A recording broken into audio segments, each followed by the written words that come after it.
Julio de 1914. 50 millones de jóvenes europeos son movilizados para ir a la guerra que acaba de estallar en Europa y que será conocida más tarde como la Primera Guerra Mundial. En España es Eduardo Dato quien preside en esos momentos el gobierno. Dato decreta inmediatamente la neutralidad y la no intervención de nuestro país. La medida, que es bien acogida, no evita que los españoles se dividan. Las izquierdas se declaran aliadófilas porque consideran que Francia representa la libertad y los derechos del hombre.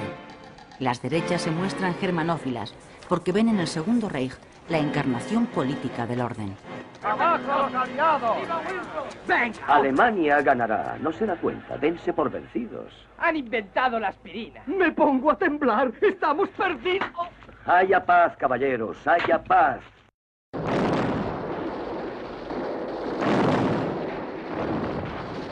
La neutralidad española estimula la actividad económica del país, que crece de modo incesante en el transcurso de la guerra.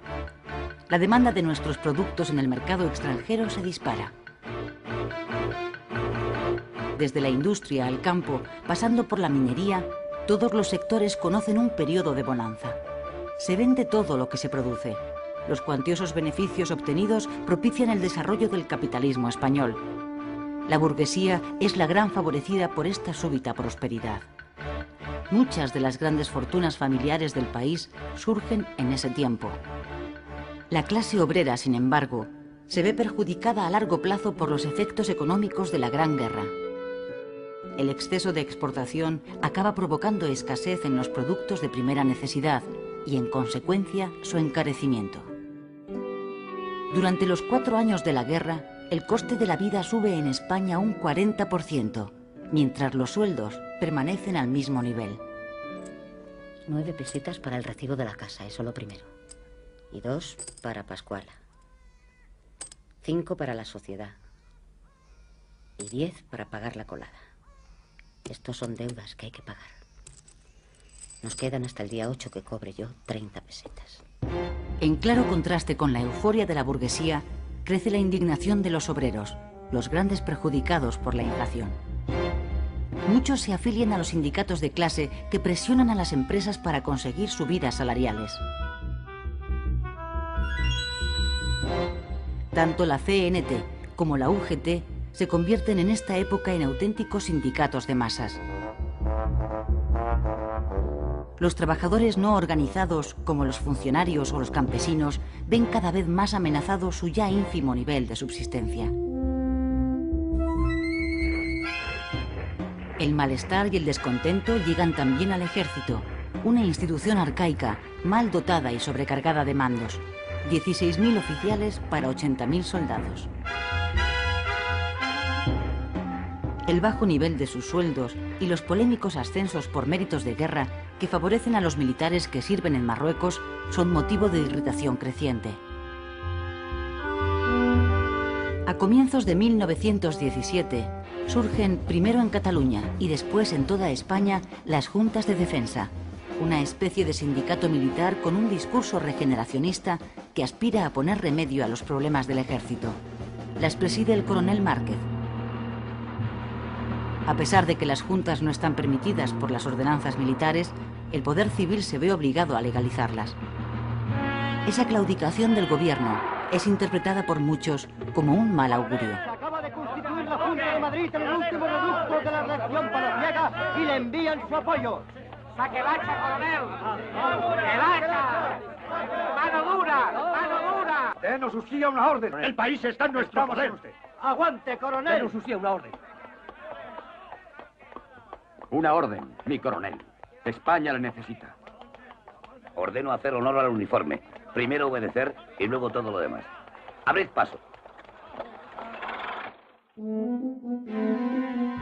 El sistema político de alternancia, que lleva 40 años funcionando en España, entra también en crisis. Los dos grandes partidos que se turnan en el gobierno están profundamente debilitados a causa de sus constantes peleas internas. En ese momento, Francesc Cambó, líder de la Lliga Regionalista de Cataluña, pone en marcha una rebelión contra ambos partidos que llevan décadas monopolizando el poder. De acuerdo con republicanos, reformistas y socialistas, Cambó convoca en Barcelona, en julio de 1917, una asamblea de parlamentarios para forzar un cambio político. Su propósito es liquidar el sistema de turno de partidos, llevar a cabo una reforma constitucional que permita la autonomía de las regiones y formar un gobierno de consenso con participación de todos los grupos políticos. Pero el gobierno de Eduardo Dato disuelve la asamblea tachándola de separatista.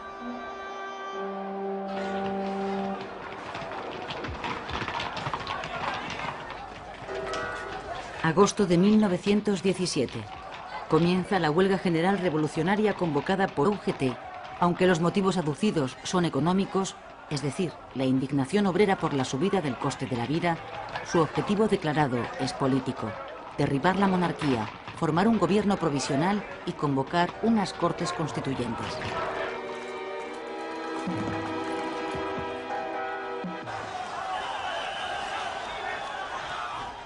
La huelga se extiende rápidamente por todos los centros industriales del país, pero en contra de lo esperado por los huelguistas, que confiaban en la colaboración o al menos la abstención del ejército a través de sus juntas militares, este acata la orden del gobierno y aplasta la insurrección.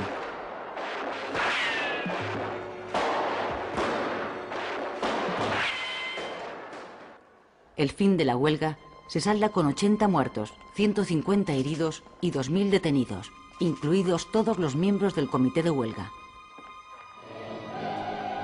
3 meses después, en la cárcel, a los detenidos les llega la noticia del triunfo de la revolución bolchevique en Rusia.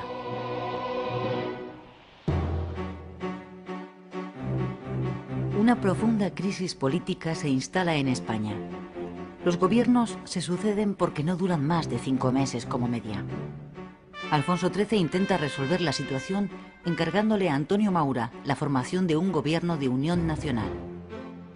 En este cuadro, que recoge el momento histórico, se ve a Maura presentando ante el Senado a su gobierno.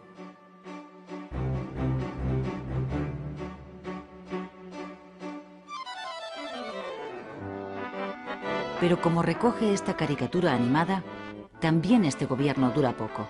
Se rompe a los 9 meses, coincidiendo con el final de la Guerra Mundial. Después, continúa la sucesión de gobiernos débiles, breves y sin apoyos. El sistema político de la monarquía se está hundiendo.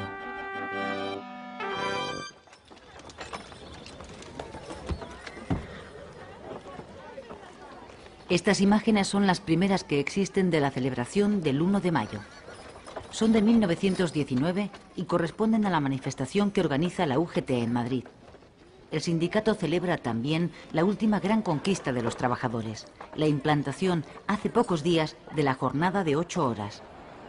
España es uno de los primeros países en introducir esta medida. Europa vive en esos momentos azotada por una crisis económica profunda y generalizada que ha provocado un aumento de la conflictividad social y un gran desarrollo del sindicalismo. En nuestro país, la UGT ha llegado a los 250.000 afiliados y la CNT a los 700.000.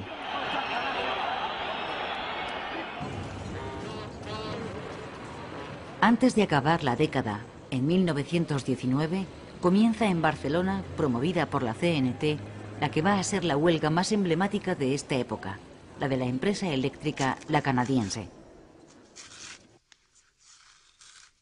La huelga, que se prolonga más de un mes, deja Barcelona a oscuras y se acaba extendiendo a otras empresas de la ciudad. El enfrentamiento entre patronos y obreros acaba en un lockout, cierre patronal de todas las empresas, que deja en la calle a 100.000 obreros. El conflicto se agudiza con la creación por los patronos de los llamados sindicatos libres, que en realidad son grupos armados creados para romper las huelgas y asesinar a los sindicalistas más destacados. Las manos arriba, quietos, que nadie se mueva.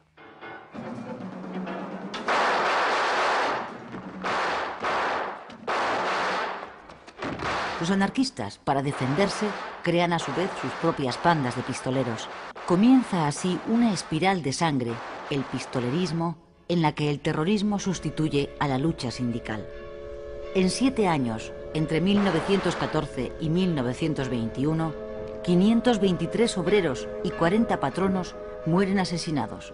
¡Policías, quietos! ¡Arriba las manos! ¡Quedáis detenidos! Para acabar con el pistolerismo, el gobierno conservador de Eduardo Dato, que cuenta con el apoyo de los catalanistas, desencadena una represión contra los anarquistas de una ferocidad desconocida hasta entonces. Las cuerdas de presos y la ley de fugas se ponen a la orden del día.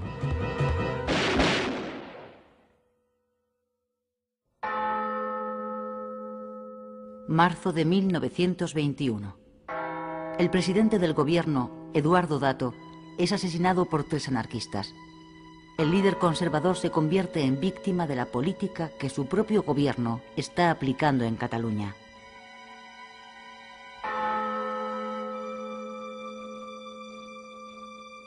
El rey preside por segunda vez en su reinado el entierro de un presidente asesinado.